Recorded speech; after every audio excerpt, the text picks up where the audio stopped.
Romans 7:13-17 NIV. Verse 13. Did that which is good then become death to me?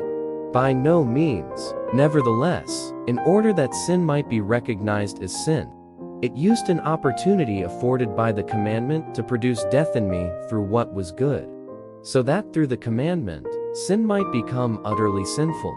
Verse 14.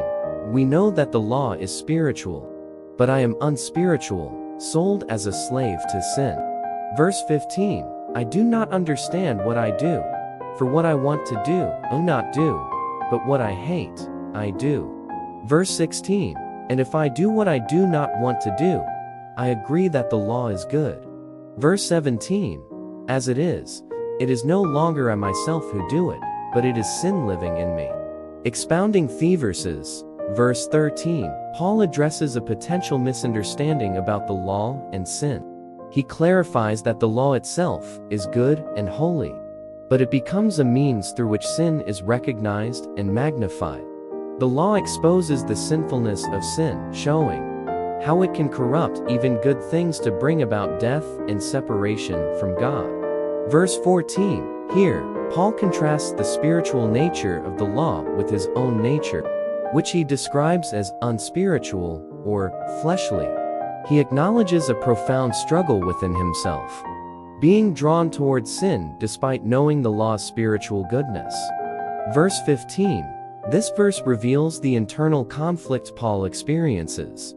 He expresses frustration with his actions, which often contradict his desires and intentions.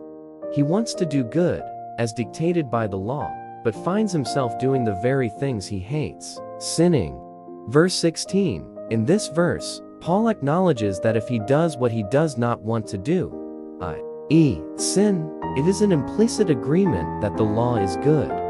This is because the law correctly identifies those actions as sinful. Verse 17. Paul concludes this section by distinguishing between his true self and the sin that dwells within him. He suggests that it is not his true self acting when he sins, but the sin living in him. This distinction underscores the Christian belief in the inherent sinfulness of human nature and the need for redemption and transformation through Christ.